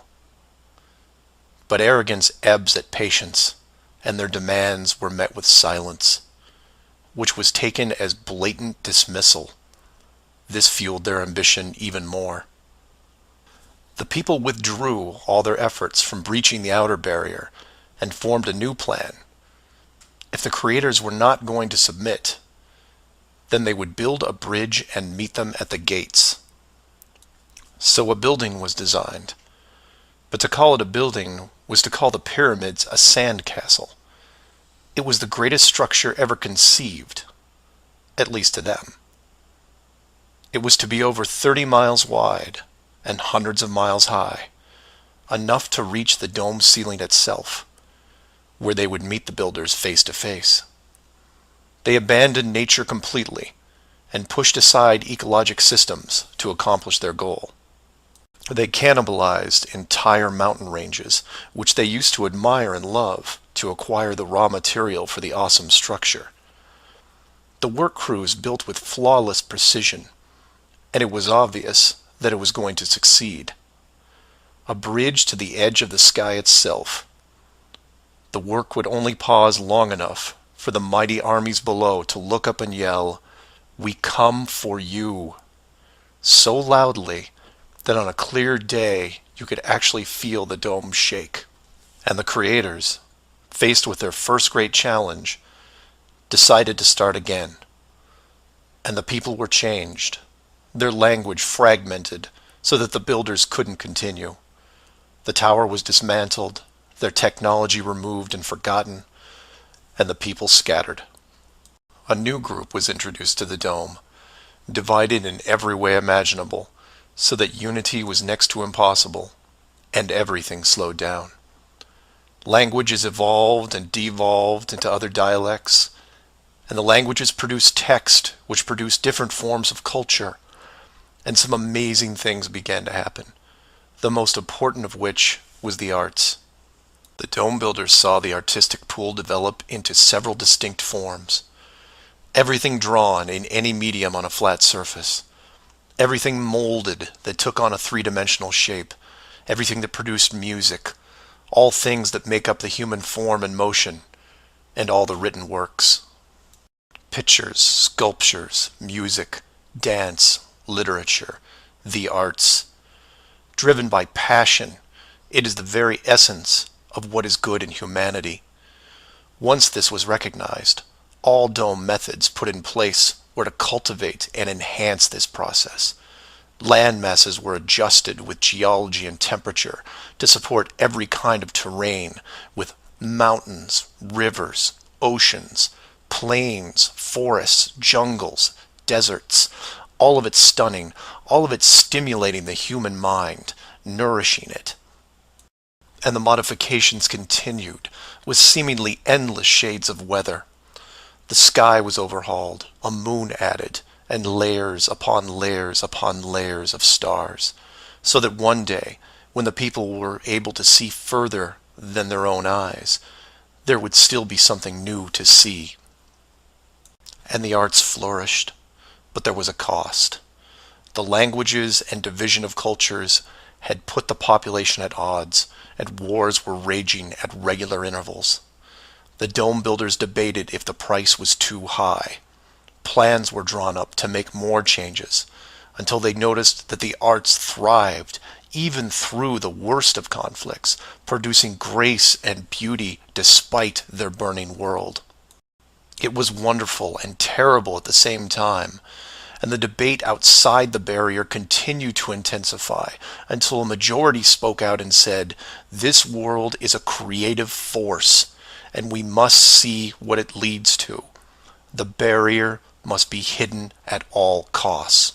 So the globe model was put into the population, and both science and religion adapted to it. The arts grabbed onto it like a new drug, the creative minds of the world exploding with new concepts. Their universe was now infinite, and the rules changed. Science then led to science fiction, which opened up everything else. Books, pictures, sculptures, dance, and music, all reaching deep into space. Decade after decade of wonderful possibilities, rising above the ashes that were at their feet. And it's not just the artists, it's everyone. You affect others, who affect others, who inspire others, who build it, paint it, sculpt it, sing it, who then put it up on a pedestal and hold it under the light and say, "This is a piece of who we are." And for every one of them, there are hundreds of others who, for whatever reason, were unable to express the songs and images and stories that are in their heads. Imagination is far more important than knowledge because it is limitless. It is your shield, your sword against the cruelty of destructive forces. There are those right now who live in chaos, whose life is surrounded by a swirling nightmare from which they think they'll never escape. These are the true warriors of the world, and they are far braver than me. I am humbled by those who suffer the most. Know that mountains were built for you. Oceans were built for you. All of this was built for you, your struggles, and your trials by fire. It may be today, it may be tomorrow, but one day the curtain will close and this stage will be struck. And when the dust settles, no matter where you are right now, you'll see the big picture and have new eyes, and you will be shown what wonder really is. And as you leave this most magnificent of theaters, heading towards the next, my hope is that you'll pause, look back at the stage and say, "I was actually in it, right there in the thick of things, and it was a sight to see." Because it really is a hell of a ride. Imagine what the next one will be like.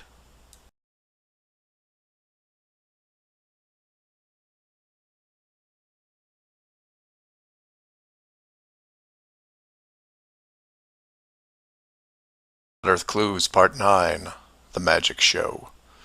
This is part of a series of clues that can help you get your head around both the design of the flat Earth system we live in and who has been involved in the deception to hide it from you.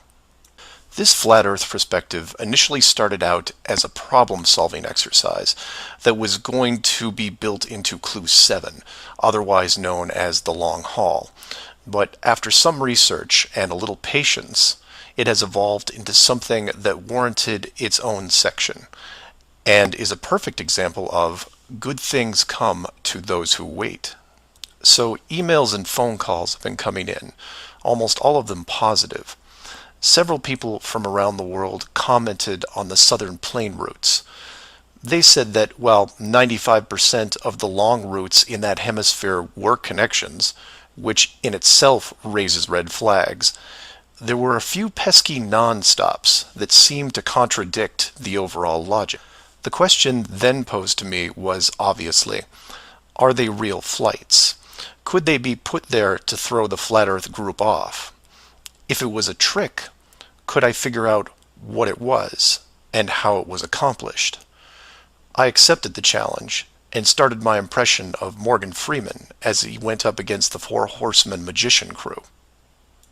Now, admittedly, I was skeptical to start, because the flights went against the third rule, that being the flat Earth has no shortcuts. Only a globe has shortcuts. As in magic, I had to assume the rule was not being broken, but only hidden, or having the illusion of being broken. But first, I had to see the trick itself. I had to see the planes in question and see them make the route. Anyone can list a flight, but does it actually go from point A to point B? With the help of several other people, this was then put to the test. While just about everyone with a cell phone knows about GPS and how it can track things, many people don't know that even though it's a system built by the military, there is a very public aspect to it. So while your phone is tracked at all times, so are other things, most notably all air traffic. Now, if you're military, you could view military planes. If you work at a cargo carrier like UPS or FedEx, you can view transport planes. The general public is mostly limited to commercial air traffic. This can be viewed in several places, and the one I chose was planefinder.net. You can use others like FlightAware, Flight Radar 24, Flight Tracker. It makes no difference because they are all tied into the same exact GPS system. All these sites do basically the same thing: track every commercial plane in the world from start to end in real time. So I spend day after day looking at the Plane Finder global map, which you see here. At any given time, it's tracking between 3,000 to 7,000 flights that are en route anywhere in the world.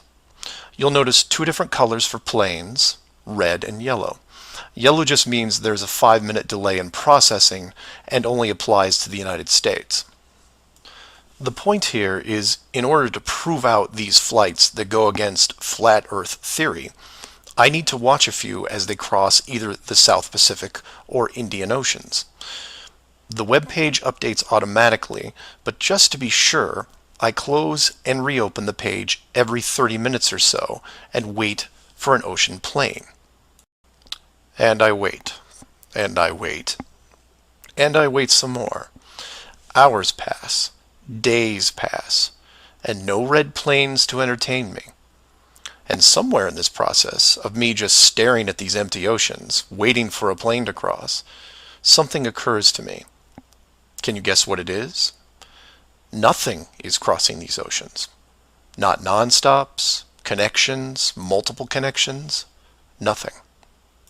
But that's not possible, right? The planes have to reach their destinations. So I change gears and just watch the coastlines of anything in the southern hemisphere, and I start to see it. I follow a simple plane out of Brazil on its way to South Africa, which, by the way, is not part of the long-haul argument. It's offshore just a few hundred miles. I get something to drink, and when I come back, it's gone. Just a glitch, right? So I follow another, and another, and the same thing happens again and again. Once the plane reaches an imaginary line in the water, GPS makes it disappear. Then a friend who is also working on this problem sends me some links, which I've included in the description. I encourage you to take a look at them. At first, they don't seem like much, just an average flight log showing speed, altitude, locations, things you could expect. Then you scroll down to about 3:30 in the morning, and the location drops away and is replaced by either the word approximate or the word estimated. This then continues for the next 5 hours until, miraculously, 1 hour before landing, the flight log reestablishes itself, and the GPS system shows the plane in real time about to reach its destination. So to be clear to those who may not be seeing everything here, the flights are being dropped off GPS, and their flight data is also turned off and stays off until they are almost on top of their arrival point. And you say, well, that's how GPS works. Well, no, because the northern hemisphere has planes flying all over their oceans. And then you say that maybe it's a localized southern hemisphere thing. And I say, then why are all the flights over or near land perfectly tracked?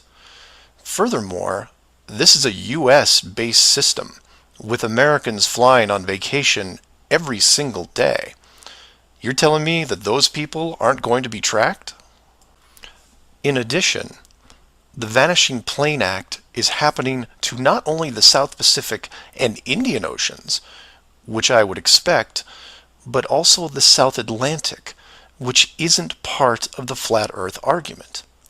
There are a bunch of flights that cross this relatively small ocean between South America and Africa, and every one of the planes is hidden shortly after takeoff. So then you say, what would be the purpose of hiding those shorter routes in the Atlantic? It's because of something I didn't see right away. If you hide one flight, you have to hide them all. Showing the GPS routes in the Atlantic, but leaving out the Pacific and Indian Oceans would raise different questions. So the logic here, despite being very sneaky, is sound. The third rule is that the flat Earth has no shortcuts. If you look at the azimuthal equidistant map again, and look close, you notice that while the South Pacific, South Atlantic, and Indian Oceans make up the lower sections on a globe, they make up the outer ring on a flat model.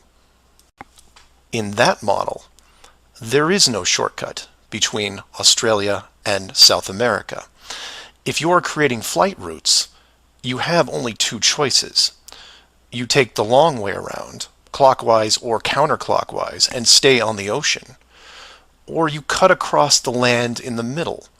But if you cut across the land, you have to create connections, because on a globe, it wouldn't make sense to fly over the top of the United States to get to South America. Neither of these choices are ideal. So the authority came up with a compromise. Disable GPS and lose the planes for every ocean flight in the southern hemisphere.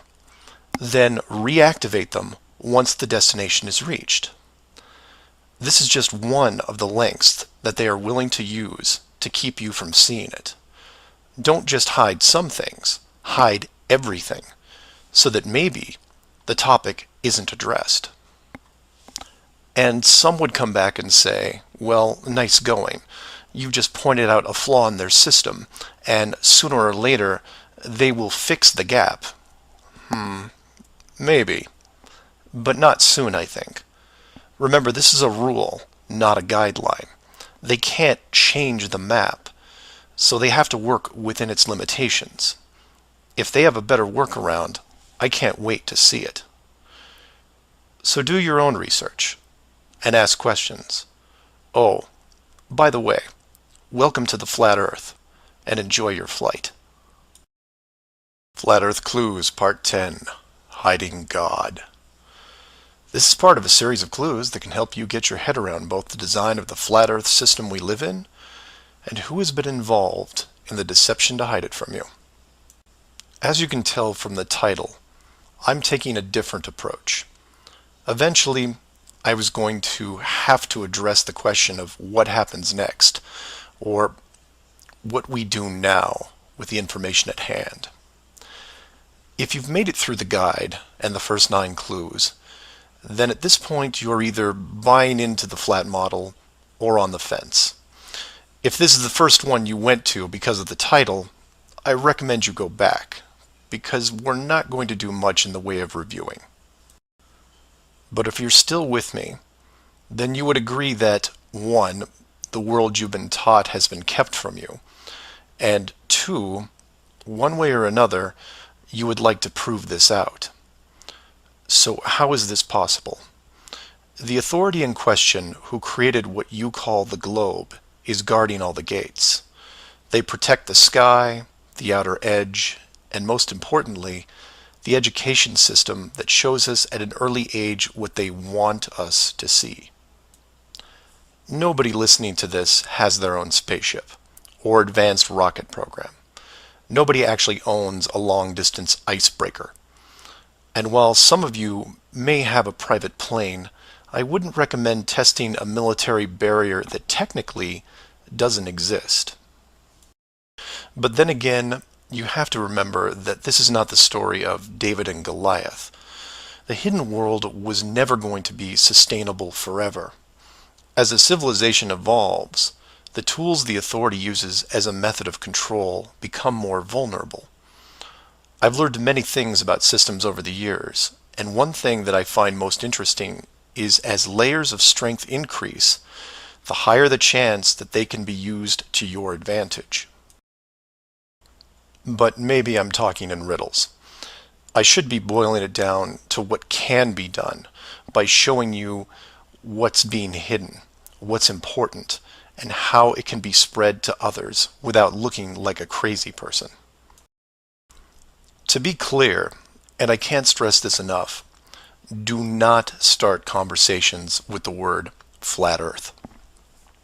Think of it like Fight Club. The first rule of Flat Club is that you do not talk about Flat Club. Before you started waking up and watching all these things, you were like me. You laughed and mocked everything that was flat earth. You may have learned faster than others, but the knee-jerk reaction by 99% of the people was created the day they sat down in a classroom and stared at the globe. Look at the videos, not just mine, but others who are putting forward some great arguments, and ask the questions that people can relate to. I'm going to introduce 3 very important questions that you can use, each with a statement that precedes it, and each statement is a motivation for a different group of people. If you don't fall into one of these 3 groups, then I guarantee you know people that do. The first statement is this: you are being hidden. What do I mean by that? Well, this goes back to Clue 7 and Clue 9, which talk about the flights in the Southern Hemisphere. If you are flying a plane over the Southern Hemisphere, your flight is not being tracked. How can this be used to find out the truth? It's simple, it's quick, and it costs no money. No matter what country you live in, send a quick note to your local, state, or federal representative and ask them this question: why are citizens of our country flying over oceans without the safety net of the GPS system? And remind them that GPS stands for global, not partial. Without GPS, anything could happen to your plane and no one knows where you are. And while you're at it, remind them that the GPS system was built by the United States Department of Defense, who never does anything small. The system that is in effect now has what appears to be huge, deliberate gaps in the Southern Hemisphere only. Do not mention flat Earth. Just voice your concern about the safety of you, your loved ones, and your fellow citizens. Will they get back to you? Possibly. Will they give you a satisfactory answer? Not a chance. Because they will only have what the military gives them. What this will do, however, is create a unique buzz in certain circles that may prove to be useful later. The more politicians or high-ranking officials you contact, the greater the noise. The motivation here, as you can tell, is general public concern. The second statement is this: Wealth is being hidden. What do I mean by that? Goes back to clue 2 and every other mention regarding Antarctica. In 1954, it was announced on national television that the continent was just millions of miles of rich energy resources. And by 1959, it was sealed off like Area 51. How can this be used to find out the truth? By contacting anyone you know in either the petroleum, natural gas, or mineral industry. This means ExxonMobil, British Petroleum, Royal Dutch Shell, Chevron, ConocoPhillips, BHP Billiton, Rio Tinto, Glencore, Anglo-American, and there are many others. Find anyone in these companies and make inquiries about their prospects in Antarctica.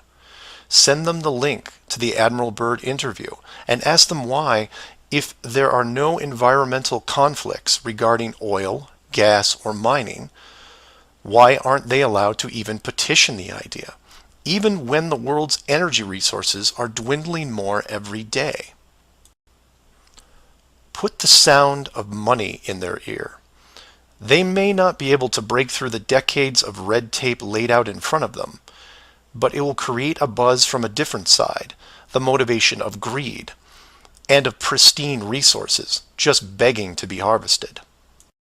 And finally, to preface the third statement, I need to thank all the people who have sent me stacks and stacks of biblical scripture, asking me to stop dancing around the title of the flat model and call the structure what it really is.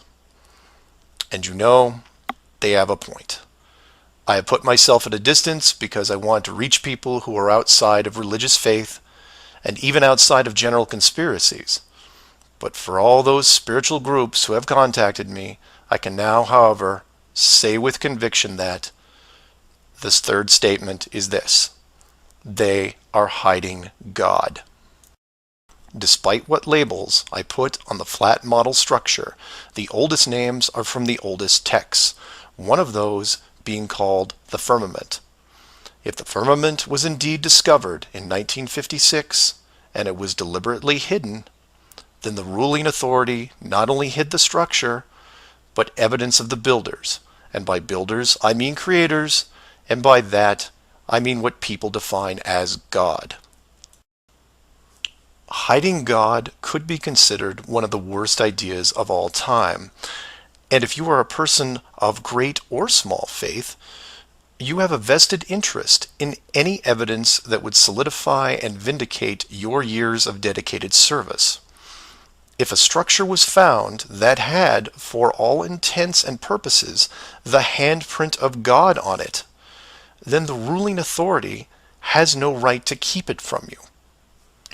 There are billions of people on this world who have personally dealt with the concept of God and would like to know for sure if these beliefs are well placed.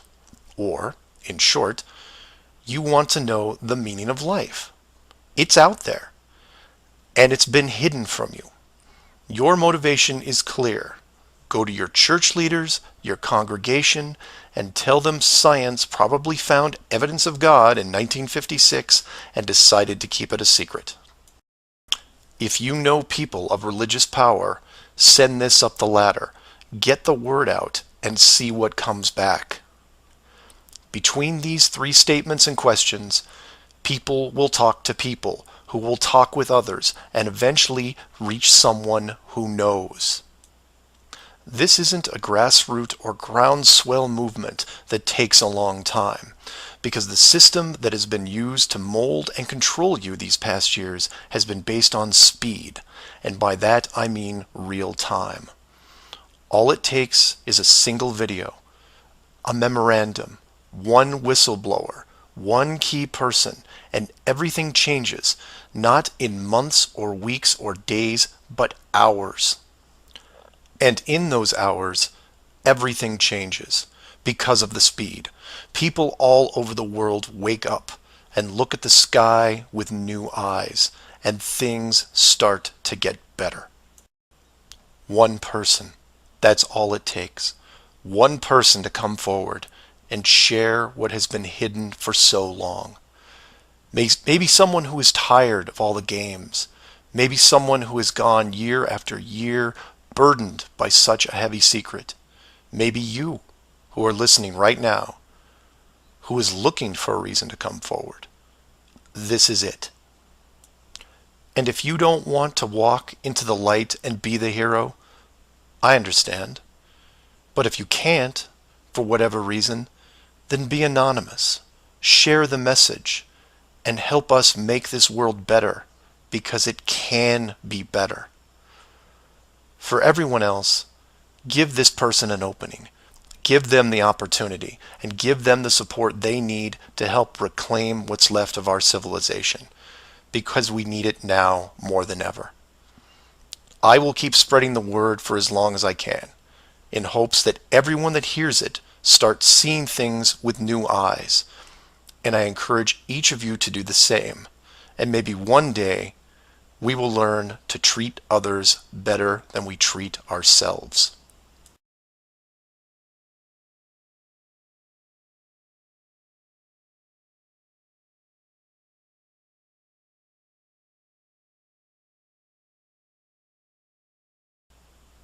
Flat Earth Clues, Part 11, Souls in the System. This is part of a series of clues that can help you get your head around both the design of the flat Earth system we live in and who has been involved in the deception to hide it from you. This clue looks into the recent past, or more specifically, an odd but interesting piece of conspiracy lore. What I hope to show here is an example of how an enclosed system, once revealed, can change the world very quickly and in ways you may not have realized. To start, we need to go back a little ways to a controversial 2004 documentary called Astronauts Gone Wild. For those of you who missed this strange little gem, the summary is this. The producer-director Bart Winfield Sibrel went out to prove that all the moon landings were elaborate hoaxes. To do this, he set up interviews with the Apollo astronauts, giving them the impression that the interview was just routine.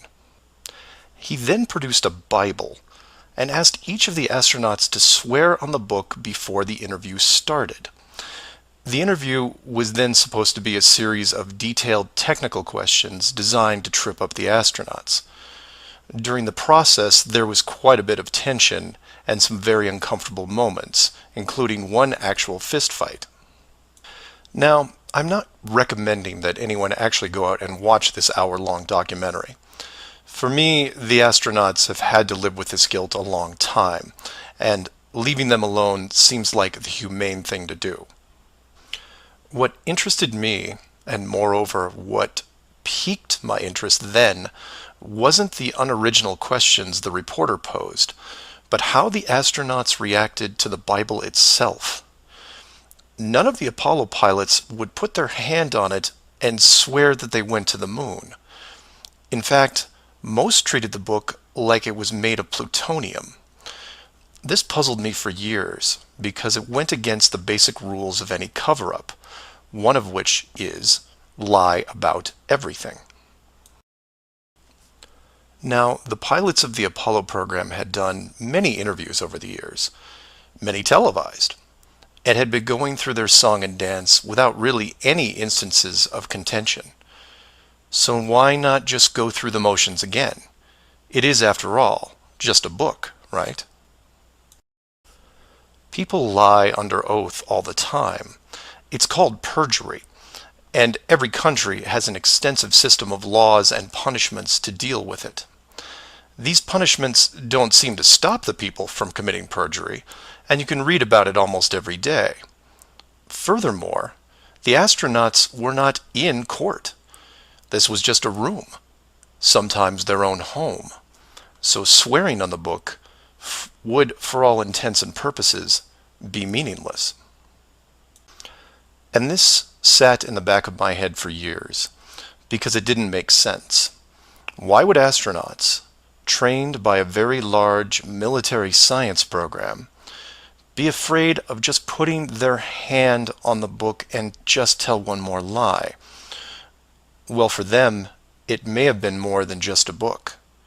It may have been a symbol of something much bigger. You see, for you, me, and almost everyone else, a holy book is a symbol of faith because the creator or creators have yet to be revealed. But if you knew that the creators were real, then the book becomes something much more tangible, more relevant, more sobering. Or more to the point, the Apollo astronauts would have been let in on the enclosed system during their tenure with NASA, and over the decades, this system created certain truths for these men, one of which is, someone could be watching. Now, whether the builders/creators are actually watching every little thing we do can be debated, but if you have proof that they are real, then the thought of your every move being scrutinized is a very real possibility. This is what you and I may suspect, but don't feel. The Apollo pilots, however, are a different story. If they were shown how the world really looked, then their attitude towards the book takes on a whole new meaning. In fact, it didn't have to even be a Bible. It could have been an encyclopedia or a piece of wood, because it was the idea that made them pause.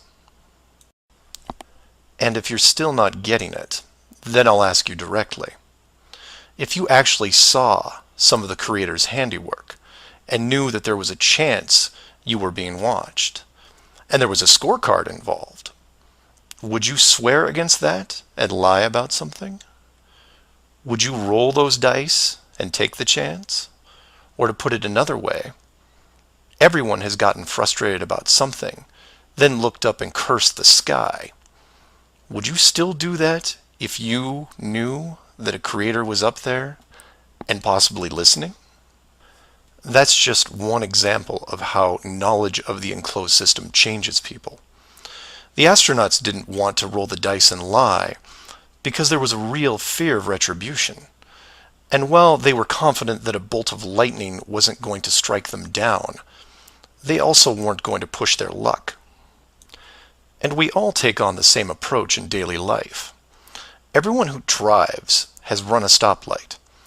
We know when we see the yellow light that it's too far away, so we hit the gas and hope for the best, especially if the traffic is light and we aren't putting anyone in danger. But you take that very same intersection and put a red light camera on it, well, then things change, don't they? Do you hit the gas and roll the dice? Not a chance. You hit the brakes and hope that you can stop in time because you are being watched. You may not be a model driver by any sense of the word, but you understand this rule and this place, and you don't break it. And this one aspect is why I'm pushing so hard to see the enclosed system revealed. Because as a civilization, we seem to be only as good as what we can get away with. This isn't an issue with freedom, it's an issue with doing the right thing. You know that running red lights is a bad idea. The camera is a reminder of that. Imagine all the things that would change for the better if the enclosed system was revealed. Would you lie to hurt someone? Would you rob a bank, commit fraud, or embezzle? Would you steal anything unless your life depended on it? And while people would still get angry and fight, would they maim each other? Would they kill? Would anyone knowingly commit murder? Would you bully or extort people for profit? In fact, knowing that the world was created, would you do anything malicious towards anyone? If the world is not a globe, but instead enclosed, then wars end. Hate crimes end. Maybe not overnight, but quickly. Because you may be, for the first time in your life, actually accountable for your actions. You realize now that you are a very real soul in this enclosed system, And you have a responsibility towards your fellow man, one that can be boiled down into one simple rule: treat others better than you treat yourself. This is why it's so important to show the world as it really is. This is why I am asking the authority itself to open the door and let this secret come through. You've kept this hidden for too long, and the people who live here with you have been through enough. This isn't about money or power anymore. It's about our very souls, the essence of who we are. Wealth and titles don't define your heart. Hiding the entire world may have seemed like a good idea at the time, but we have gone way beyond that. Have you actually seen our home recently? This needs to be fixed, and it needs to be now. The people won't forget the deception, but they will forgive you for it, because a truth like this will make them more noble, something we should have been since the beginning. So do your own research, and always ask questions, because that's the only way you will find all forms of the truth. Feel free to email me at msargent23@comcast.net or 303-494-6631.